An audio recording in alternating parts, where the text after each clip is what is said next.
that's one of those things, that first step is always the hardest. Did you have something to say, Ron? Well, yeah, you know, father figures come in many ways if the father's not there. I mean, some had football coaches and mentors and that school teachers, because I think I can remember men, PE teachers, a lot of men in the schools at that time. Probably not now, but you know, mentor came in a lot of from our fathers, but there was no mentors was there at that particular time until you did reach out to your father. Right. This is true. Yeah. Just listen to everything y'all said. In this past 5 minutes, I just been blessed. I'm not gonna lie.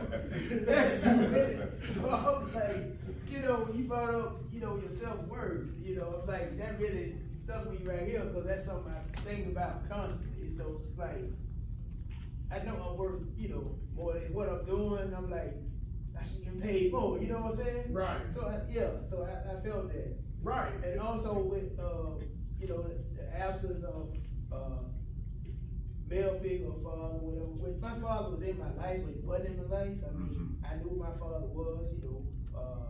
Several. However, they're all grown. I did the best I could as their father. I didn't sugarcoat how I lived my life. And they all know that I love them. If any one of them, if they ever fix their lips to say they did, everybody, the other sip, they know it's a lie from the pits of hell. So I'm only saying that to say that, and part of this, our healing has also come to understand from whence we come. I had to understand that my father was raised not by his father. He didn't get to know his father until he was grown. Right. And they got to know each other later, but he was raised by my grandmother, my great-grandmother, which was his grandmother. So it set in motion a dynamic that he just did not know how to express love. Right. When I went to go drop my grandson off at school yesterday, I know I'm being long-winded, but when I went to go drop my grandson, my daughter called me and asked me, I can't run out the house, can you drop Kingston off to school because of blah, blah, blah. Whatever the blah, blah, blah was, I was like, okay. So I had to go pick him up. And then in the middle, You understand, it is good to be emotional. you gotta remember that. To show you. He's got to remember that there was a man in his life, That loved him and cared about and not the dude on the corner, Yeah. not the dude, not the teacher, me. Yeah. Right. Yeah. That what broke the ice for me when I found and saw my father shed a tear over a high school friend of mine that he was 18 and he died. That's the first time I ever seen my daddy cry. Second time he cried, my niece was in the hospital as a baby. And my brother called and said, man, this is the first time I've seen our daddy cry. Because she was in the hospital and real sick, and he went to the hospital and visited, and he was standing there crying.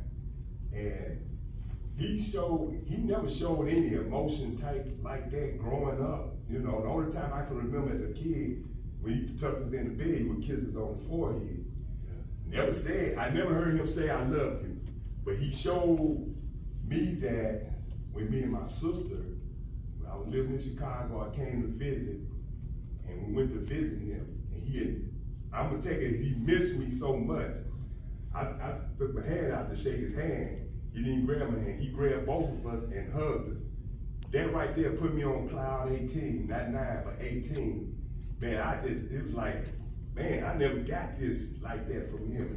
It just took me to another level. I know he emotionally, I know I can cry now. Cause I usually wonder, I'm tough, I ain't gonna cry. But when I saw him cry at one time, oh, it was okay. Right. But then when he hugged me, showed that emotion that he really missed me, oh man, you know. Right. And I took off from that. And then it was a pivotal part of my life. I was about 21, 22. I was like, man, this is okay. Right. You know? But see, go ahead. Can I want to throw something else here that's also a big stigma? And I've been noticing this, especially in the past 48 hours, whenever they're about to cut this aid, or maybe in the state of Tennessee, because it's, right?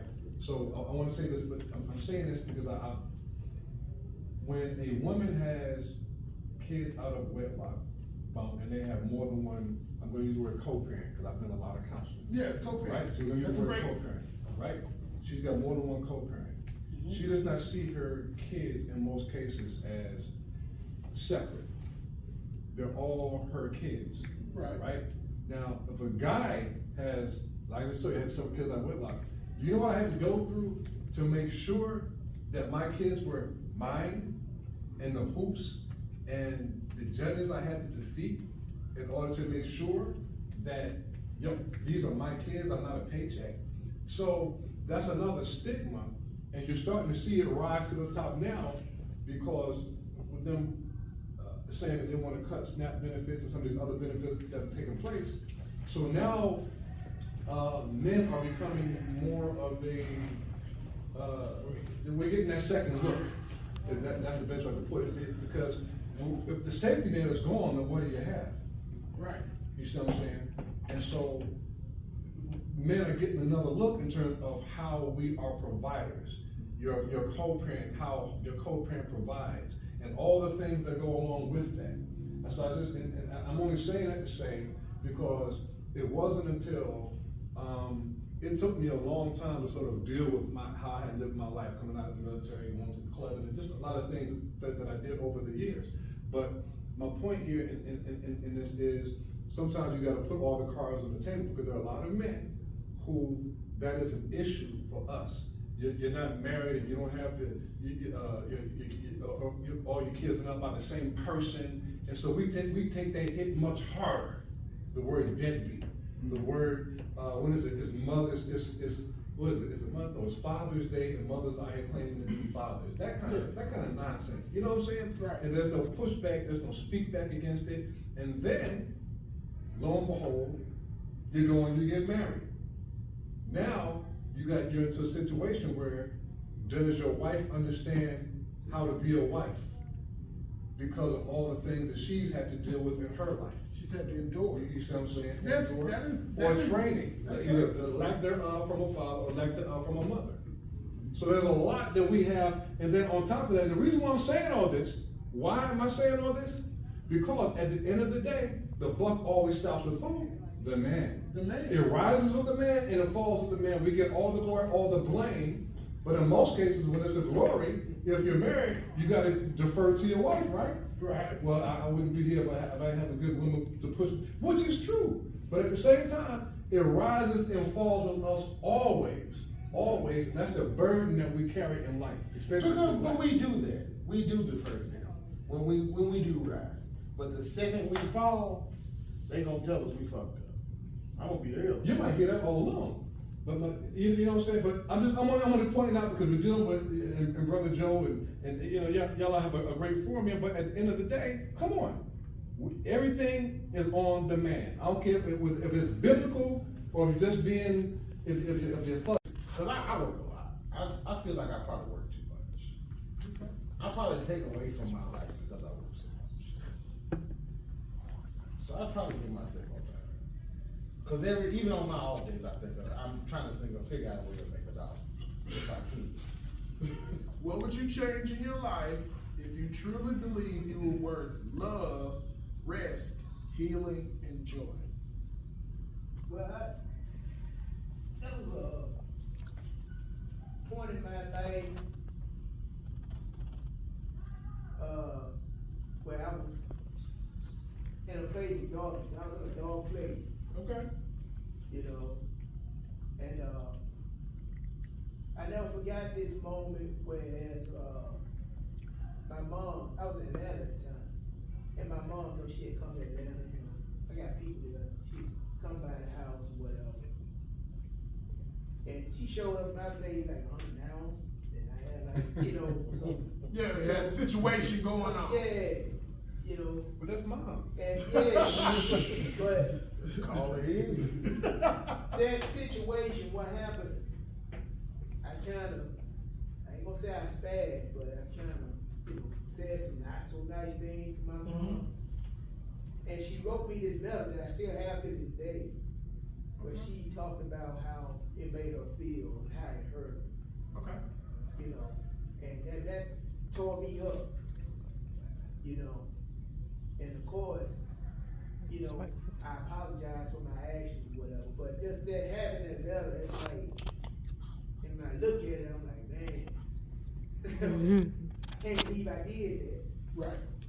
So going back to the question about my word about love and all that, it's like, if I would have thought about that then, it's like, I probably would have never gone That far. that far. Yeah. But that, you know, that's he said, and that's something I vow not to do. I don't wanna be that person anymore, you know, and I always tell people that, you know, I know when you're in your place of darkness, you can only go so far. Once you hit rock bottom, only way to go is up. Right. Right. So, yeah, so. Who else got some for us? I should say love. And for me, that's the greatest of them all. Because as I started off saying, I had some wonderful uncles who really just poured into me. And so love was expressed in those areas, but I just think that when it comes to love, it can just change so many dynamics in your life. And like the best, one example, so my youngest kids are 22, they're twins, boy and girl. So my son is at UT Chattanooga right now. And I really went through it with his mother to the degree where it got to the point where she refused to meet me to exchange for when it was time for my visitation. She just quit